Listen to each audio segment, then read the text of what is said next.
This video is for US, UK, and Canada viewers. Story 1. At 21 years old, I would often be home alone at my parents' house. We lived on a little pond directly in our backyard. Across the pond was a small town park. Our neighbors were spaced out, bit on a pretty upscale, expensive block compared to the rest of town, so properties were large. I'm fully moved out now, but this was back in college. My parents, making a lot of money and owning multiple homes, meant I was often home alone. One random summer night, I was off from school. I can't recall if it was a weekend or weekday, but odds are, since I was home, it was a random weekday. I was in the back sunroom, watching a show, my favorite room in the summer for its coziness and the best breeze, with all the windows open. Sitting right on the corner couch, closest to the corner window, I heard splashing from outside in the pond. It could have been a goose or duck. Sometimes they'd fight and make splashing sounds, so I ignored it at first. As it persisted, I lowered the TV volume to listen, even putting my ear to the window. I heard consistent splashing sounds, way too heavy for a duck or goose. It sounded like splashes from a person. Opening the sunroom door, I stepped onto the deck, looking into the pitch darkness of the backyard. Now I heard a man's humming along with the splashes. Someone was definitely swimming, trespassing. Each house owned a specific chunk of the pond. I stepped inside to flick on the backyard deck lights. As I did, a bit of the pond was exposed, and the splashing and humming stopped. Whoever it was clearly saw me. I wondered if it was a neighbor swimming, which also seemed weird as no one really swam in the pond, ever. Honestly, whether it was or wasn't a neighbor, I wasn't going to confront them. Stepping back inside, I turned off the lights, locking the door. I texted my brother away at college. He didn't answer right away. Trying not to creep myself out, watching TV after this was hard. I couldn't focus on the show. Looking out the window, I only saw darkness. I still had the TV on, not realizing how revealing its light was outside. Then I thought I heard something on the deck. I hurried to find the remote and turn off the TV. As the room went black and silent, it took seconds to adjust. I realized then the sound of someone's heavy breathing was right outside one of the many windows. I instantly laid flat on the couch to hide. After a short silence, a deep voice from outside the window said, "I see you." My heart dropped. I couldn't decide whether to speak or keep hiding, so I just blurted out, "Paul, is that you?" Paul being a neighbor's name, clinging to hope. He was messing with me. The man outside didn't respond. I just heard footsteps walking away. As the barefoot-sounding footsteps faded to silence, I stayed flat, too afraid to move. After a few minutes, I thought to check if all doors were locked. I exploded off the couch, running straight for the front door. It was locked, as was the side entrance. After texting my family, my dad told me to turn the backyard lights on and check if anyone was still out there, basically telling me to be the man of the house. I listened, checked the back deck through the window. It was clear. Bringing a big knife outside onto the deck, I looked down. There were wet, half-dried barefoot footprints. I followed the trail around to the side of the deck. What I saw was nightmare fuel, the top of someone's head, eyes and forehead, peering just over the deck edge from the ground below, looking at me as if he heard me coming and was waiting. As we made eye contact, he turned away. By now, I was ready to call 911. I did so before even telling my parents. Locked inside, I waited. When they came, I felt instantly better. They asked if we had enemies or problem neighbors. Police did. A quick sweep and left. I shut every window that night and ran the air conditioning for safety. Waking the next morning, I was delighted to see sunlight. I don't believe that man ever returned, and we still don't know who it could have been. Story 2. I have a dog. I walk 3 times daily, morning, afternoon, and finally at night. I take him on the same route every time, through our driveway exit leading to a cul-de-sac parking lot for our condominium complex. This matters soon. On the night walk, I always go somewhat late. I'm not sure why, but it's been a habit since I've had him, never a problem until one night. I began our final walk, going the usual route. I had a flashlight as there are no lot lights, and I was listening to music with only one AirPod, thinking it best, in case I heard something unusual. And I did. Approaching the parking lot, I heard something, a voice of some kind, ahead. I was zoned out in my music world as it started, but then my mind caught up. I stopped, took the AirPod out, and stood still to listen, to see if I was hearing things. Then it happened again. A voice spoke ahead, but I couldn't see anyone. I did the stupid thing and continued walking carefully forward, thinking it was all in my head, but something felt wrong. I stopped again after a few feet, right next to the parked cars. Flashlight pointed everywhere ahead. I stayed listening. The creepiest thing happened, hearing a muffled voice, sounding like a kid, say help. My heart dropped so fast I couldn't move my legs.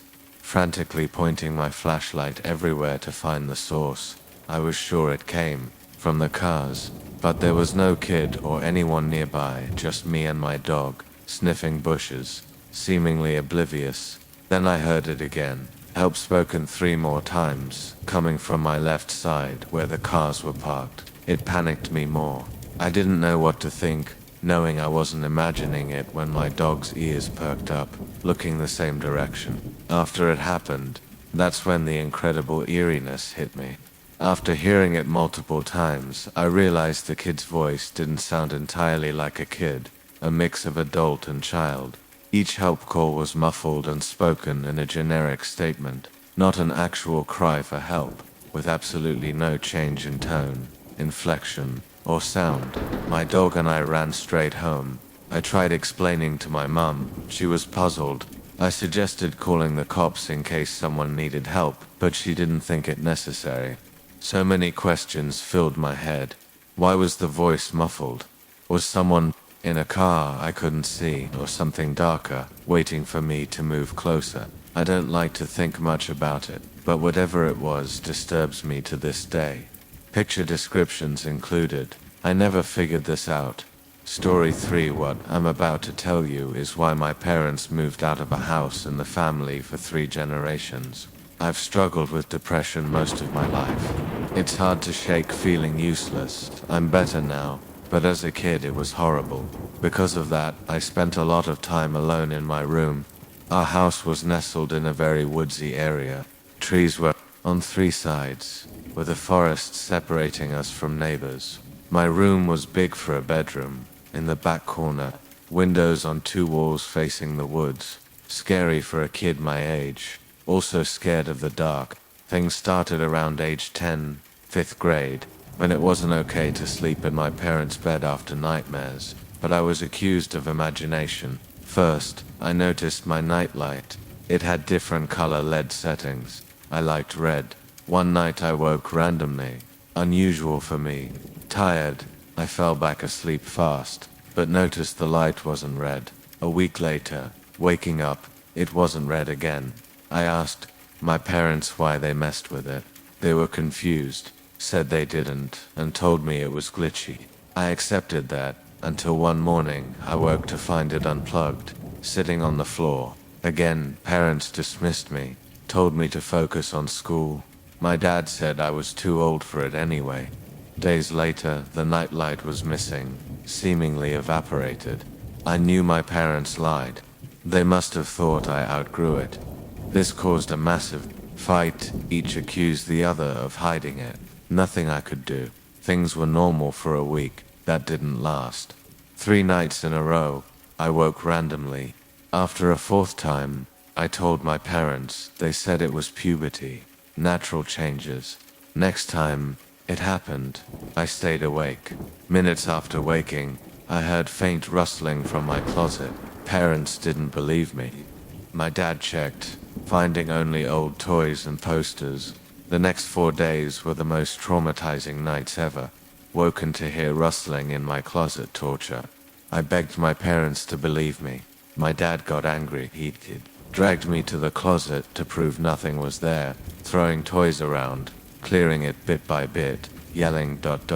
until he pulled a poster off the wall. My mother and father stared in horror at the massive hole the posters concealed. My mom screamed. My dad pulled out a flashlight. The hole was too deep to see where it led. He ran outside, inspecting the house exterior, a tiny hole in the dirt at the base. A little digging revealed a passageway from the woods to my room. My mom and I went to my aunt's house that night. We moved out shortly after. I stayed at my aunt's until then. I don't like thinking about it, but I'll have to face it. My parents refused to talk about it, partly, I think, because they feel blamed for not taking me seriously. It's chilling to think a stranger was in my room nightly for over a month. I have no idea what they wanted and will probably never know. If your kids come to you with something abnormal, believe them. Story 4. My name is Leo. Honestly, I'm a little lost in life. Family situation is horrible. For 3 years, I've tried staying far from home. Close high school friends are changing in ways I don't like. My hometown feels like it has nothing left. About to be a college senior, I have no idea what to do after. Enough sadness. I was in Berlin last year, searching for a sense of place or direction. I remember the bar named Rouge.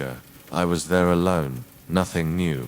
Getting ready to leave, I felt my pocket apartment keys missing. Just my luck.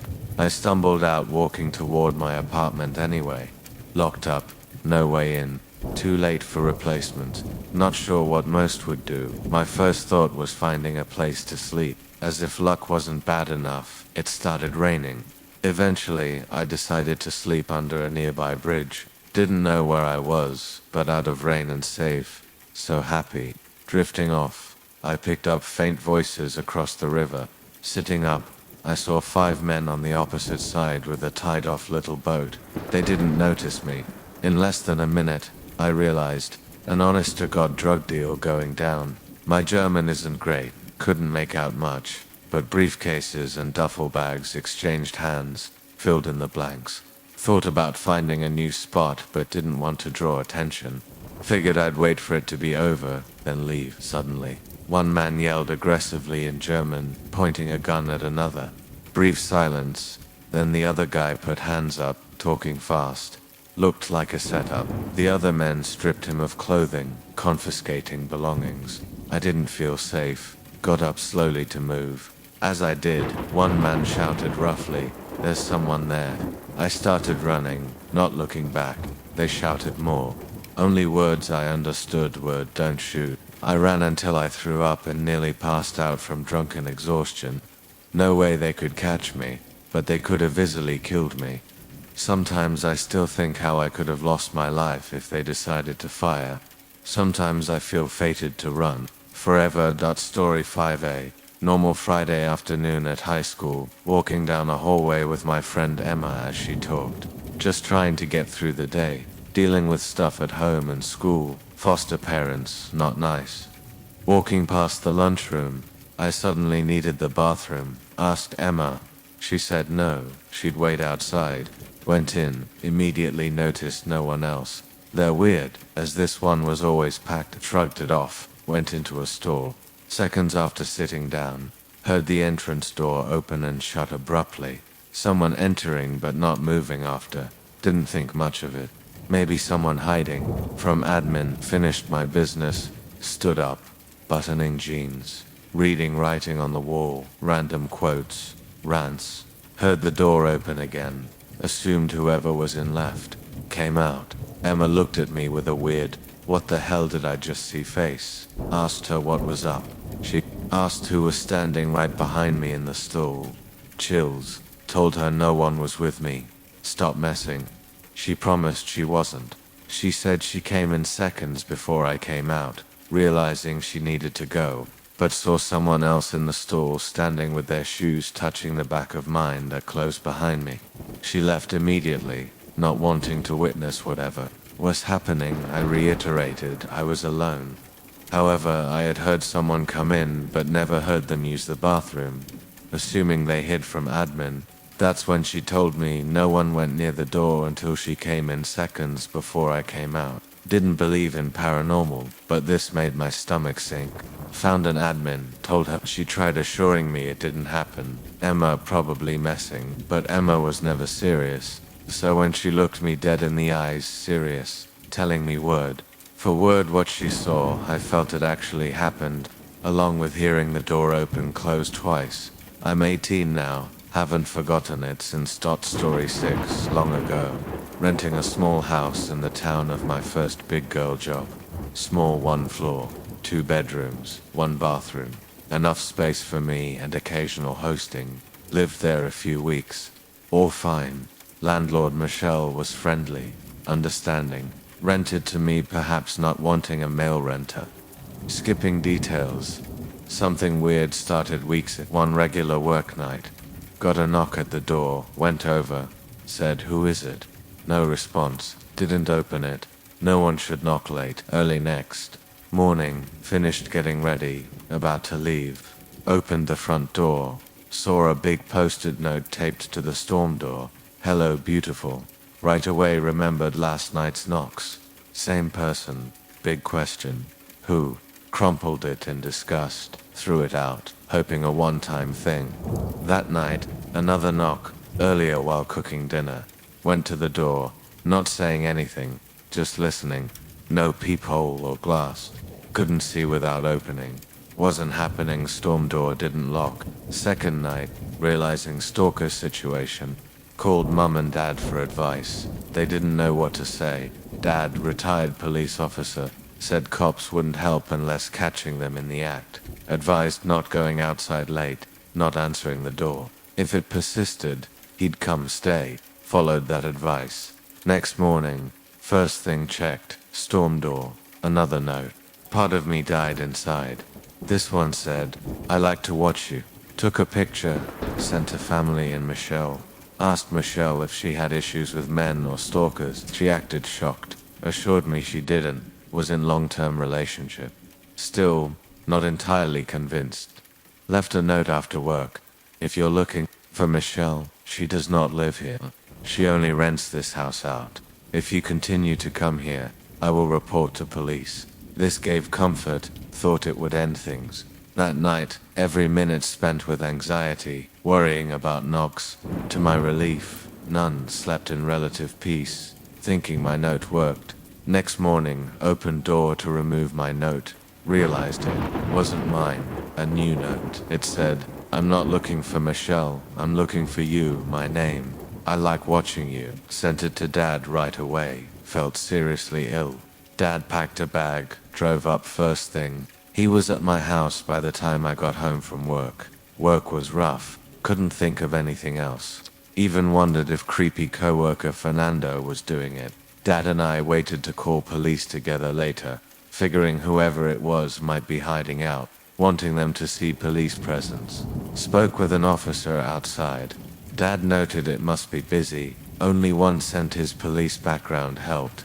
After officer left with report, Dad stayed on the front stoop for hours after I slept.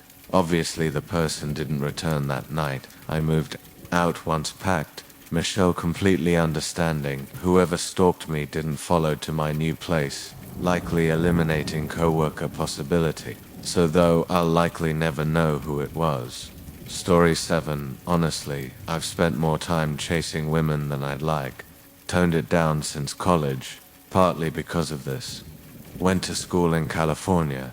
Culture very open. Sexual, could be true elsewhere. Wouldn't know. Sophomore year, finished pledging fraternity Pike. Halfway through semester. Getting sick of sorority girls, knowing half the guys in every frat. Gross, started fearing every girl I liked had been with people I knew. Tried luck. Created Tinder profile, not long before matching with someone matching my interests. Talked, going well. After few days, made plans to meet at local college bar Tap House Saturday night. Favorite bar, had pool tables, cleared racks since 10. Remember getting there early to secure table, warm up. Hour passed, came to terms, probably stood up, deciding whether salvage night or go home play chess. Got a notification, yell, the girl, telling me she just arrived. Greeted her, she apologized for late. Got drinks, played pool, got to know each Other Latina heavy drinker. Got plastered keeping up at one point. She asked for my Instagram. Gave it. 10 seconds later, staring at explicit photos she sent. Confused, but drunk, not complaining. Before responding, she said your turn could only mean one thing. Sober might question why send pics 5 feet apart, but no foresight. Complied. Laughed hours later. Bar winding down, planning invite to my place, but she beat me, asked if I could spend night at hers. Agreed. Left, couldn't walk straight. Embarrassing. Ubered to her apartment in Oakland. Hadn't realized. Red flag should have gone off crossing into Oakland. She unlocked door, stepped aside for me to go first. Took steps inside, heard door shut behind. Pitch black. Turning around to ask for lights. Room lit up. Horror, not facing harmless girl. 2 massive bald dudes in tank tops stood in front of door, hands clasped, turned around. Another white bald dude in front. Wish I could recall room details. Difficult. Couldn't fight or flee, froze. Guy in front told me my name, birthday, age. Said girl was 17. I'd received sent explicit pics to minor. Suggested I do as told. Did. 2 guys behind confiscated phone, wallet, keys. Gave up without fight. Asked what he wanted. Said he was major drug distributor in Norcol. Said I'd be outed as file if didn't distribute product to fraternity university. Wish remembered specifics. 2 men gave paper. Told write down address. List names. Numbers for students. Said needed phone. 1 held it firmly. Let scroll. All 3 hovering. Checkmated. Don't know what compelled me. But the second I saw a chance, I ran. Too drunk to think of pick consequences. Narrowly escaped outdoor. Ran fast. Not safe. Smack dab in dangerous place. Found nice looking house. Begged open. Pleaded use phone call 911. Told everything. Didn't remember address. Officer picked me up. Took report. Asked if okay leading back. Able to retrace run. Waited in squad car as police barged in. Minutes later, officer told place deserted. No signs, people been there. Following weeks, police took report seriously. Launched full investigation, concluded gang-related, never arrested anyone years ago. Bet incident, swept under rug of Oakland's crime drug activity. What happened nowhere near top for that place. Haven't used dating apps since Story 8 smoked cigarettes. Daily for years. Before judging, seeing therapists for nicotine addiction hasn't helped much. Only worst thing is sleep schedule. Staying up hours past midnight, rarely out of bed before noon. Relevant to this. Began months ago, standing on balcony like most nights, smoking, live in secluded neighborhood. Houses not right next, but can see over neighbor's fence from balcony. Not nosy, but this night looking into his yard. Never met guy, assumed alone. Only navy blue BMW and driveway usually. But not this night. A black van never seen before. Didn't make anything. Noting coincidence. Next night. Paid attention. Same. Black van again. Didn't assume sinister. More intrigued. Following morning. Balcony. Van gone. Remainder of week. Made game observing van at night. Theorizing purpose. Said not nosy, but obsessive. Main reason friends drifted. Not going to poke around until one night saw something changed perspective. Up later than usual, maybe 5 a.m. van there past several nights. Smoking last cigarette, neighbor walked outside, hadn't seen yet. Watched as he went to van, carrying long black bag, like golf clubs but heavier. Opening sliding door, delicately, placed bag inside, promptly got in driver's seat, sped off. Dumbfounded. No idea what carrying, exhausted. Figured think more morning. Next day, decided go balcony earlier. Wait van arrive. Brought laptop up, work and wait. Around 10 p.m. Van not in driveway. Around 1 a.m. van pulled in. Shut laptop. Watched. Nothing minutes. Van sat. Engine running. About 5 minutes. Driver door opened. There he was. Watched go around side. Slide door. Asked what he wanted. Said he was major drug distributor in North Cole. Said I'd be outed as file if didn't distribute product to fraternity university. Wish remembered specifics. 2 men gave paper, told write down address, list names, numbers for students. Said needed phone. 1 held it firmly, let scroll. All 3 hovering. Checkmated. Don't know what compelled me. But the second I saw a chance, I ran. Too drunk to think of pick consequences. Narrowly escaped outdoor. Ran fast. Not safe. Smack dab in dangerous place. Found nice looking house. Begged open. Pleaded use phone call 911. Told everything. Didn't remember address. Officer picked me up. Took report. Asked if okay leading back. Able to retrace run. Waited in squad car as police barged in.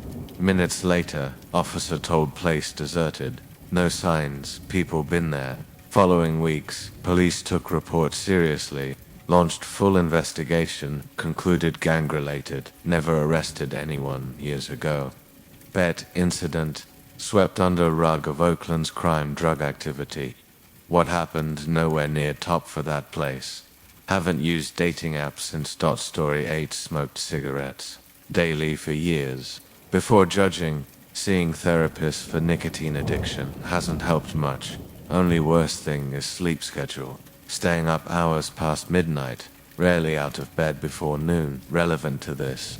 Began months ago, standing on balcony like most nights, smoking, live in secluded neighborhood. Houses not right next, but can see over neighbor's fence from balcony. Not nosy, but this night looking into his yard. Never met guy, assumed alone. Only navy blue BMW and driveway usually. But not this night. A black van never seen before. Didn't make anything. Noting coincidence. Next night. Paid attention. Same. Black van again. Didn't assume sinister. More intrigued. Following morning. Balcony. Van gone. Remainder of week. Made game observing van at night. Theorizing purpose. Said not nosy, but obsessive. Main reason friends drifted. Not going to poke around until one night saw something changed perspective. Up later than usual. Maybe 5 a.m. van there past several nights. Smoking last cigarette. Neighbor walked outside. Hadn't seen yet. Watched as he went to van. Carrying long black bag. Like golf clubs, but heavier. Opening sliding door. Delicately. Placed bag inside. Promptly got in driver's seat. Sped off. Dumbfounded. No idea what carrying. Exhausted. Figured think more morning. Next day. Decided go balcony earlier. Wait van arrive. Brought laptop up. Work and wait. Around 10 p.m. Van not in driveway. Around 1 a.m. van pulled in. Shut laptop. Watched. Nothing minutes. Van sat. Engine running. About 5 minutes. Driver door opened. There he was. Watched go around side. Slide door open. Pull out same bag put in night before. Struggling this time. Visibly trying not crack under weight. Waddling slow steps. Both disappeared into house. Didn't know what think. Thought wait until 5 a.m. again. Too taxing. Something wrong. Determined to find out. Next morning flipped coin. Decided follow van when pulled out night. After unproductive day. Balcony around 4 a.m. Cigarette. Saw movement driveway. Rushed downstairs. Keys. Car. Headlights off. Waited van turn main road. Once did. Tailing 20 minutes driving. Pulled onto dirt path into woods.